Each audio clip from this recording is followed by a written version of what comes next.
Brett, welcome to the program. Good afternoon, Mike, and good afternoon to all your viewers.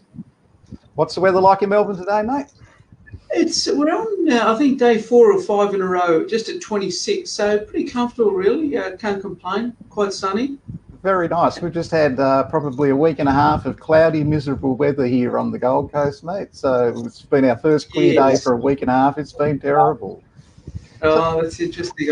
It's a pretty hot topic around the country, the weather events in Queensland, Mike, that's for sure. So, Brett, I brought you in this week. People keep asking me, what am I going to do as a loss adjuster? And that's that question we could be here all week on. But just to get a little bit of a glimpse with what you're doing. You're moving into winter now, and as you move into winter, you'll have seasonal effects on your business and your clients. And as always, I know you'll be planning further on beyond that into spring and summer coming up. So what are you sort of looking at as a loss adjuster now moving forward for the next 6 months, mate? Well, you want to, Mike, really sort of plan where you think you will be geographically, whether that's on the eastern seaboard, and a lot of that will be down to the weather of incidents that take place.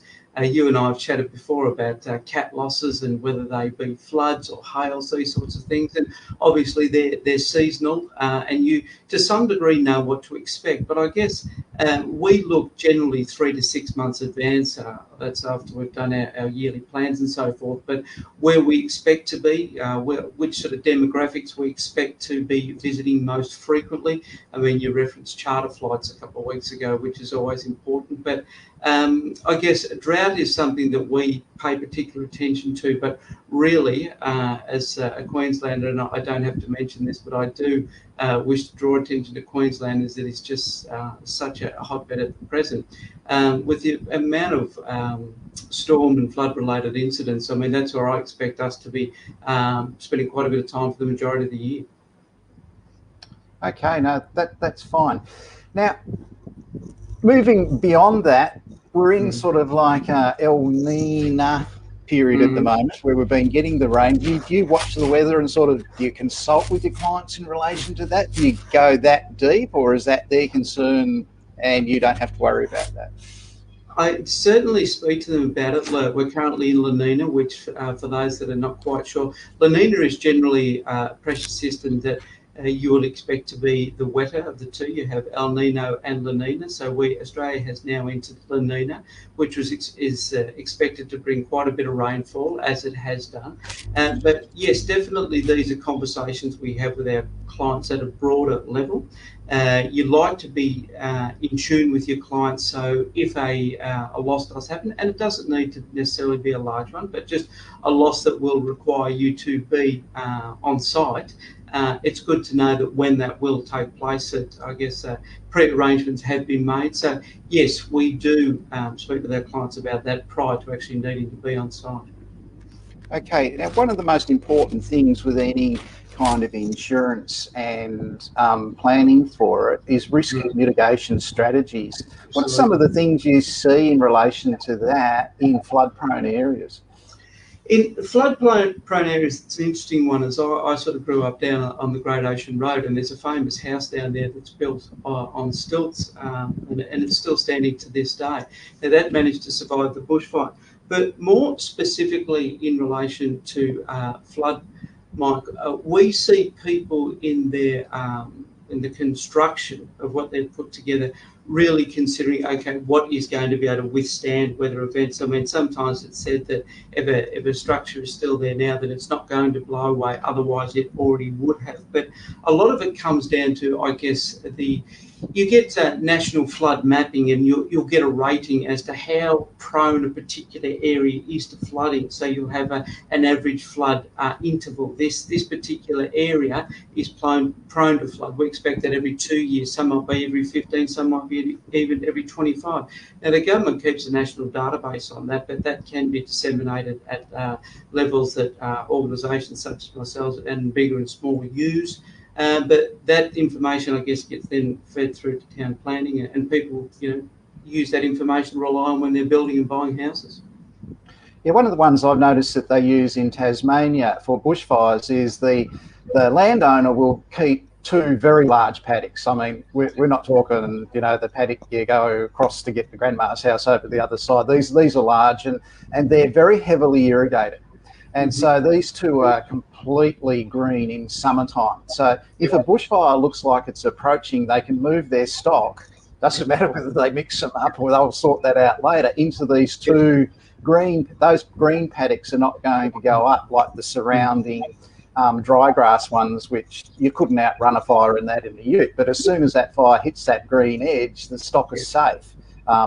So it's a great risk mitigation strategy that costs two paddocks. It might be in sort of fallow anyway. So they're very clever about how they go about it. And what people sort of don't hear about in the newspaper is the effort that the landowner goes to protect their stock. You see all the horror stories, but you don't see, it's not newsworthy to see just how much they actually care. Often when people have done their due diligence, it doesn't make news, and generally you won't get the empathy. But no, down in God's country, where water is in a little bit better supply, in Tasmania, irrigators are, very clever, and some properties in that region can be drought-proof, as you say, with the use of irrigation and the clever manipulation of stock from one part of the property to the next.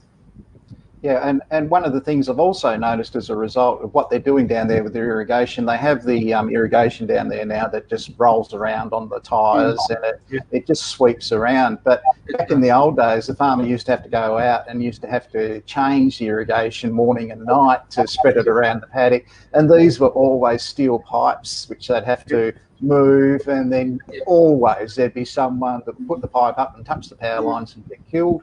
So as an insurance investigator, those fatal accidents, they're not happening. So that's one of the good outcomes of that risk mitigation strategy as well. So it's an industry beneficial thing, because they've allowed that water now to come out of the highland lakes, which previously was just stored forever. And the melting snow is just replenishing all the time from the very high country. Now, Brett, there's been some things happening in the news today. Can you just talk us through this one, please? Yeah, there's an interesting article in Insurance News today, which is a meeting that's taken place between well-known Queensland MP Bob Katter, and he's recently had a meeting with Scott Morrison. And in it, Bob has suggested to Scott that the government look at extending the ARPC, or rolling something out, which is the Australian Reinsurance Pool Corporation. Now, this is something I mentioned in my correspondence to the Prime Minister in 2019 when OBA just started as a business.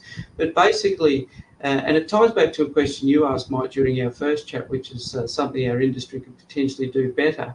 And I said more collaboration between government and industry to address large-scale risks, such as the ARPC, would be the way to go. And it provides an extra layer of insurance, or it's almost a reinsurance within Australia as opposed to offshore. The article is quite a short one, but Bob Katter is quoted as saying that the Prime Minister responded to it quite favourably. When we wrote to the Prime Minister in February, we did get a response from his office in April. All of this is on our OBA website under the Bulletins tab. And we were then referred on to the Federal Minister for Agriculture, David Littleproud, for which discussions continued. And then I brought up the ARPC with him directly too. So it is an interesting development, with the underlying objective to assist in addressing insurance needs in North Queensland from flood and large-scale impact weather events. And it's nice to hear that you have a politician with influence on board. So, we will watch that one over our time in this program and see where that develops.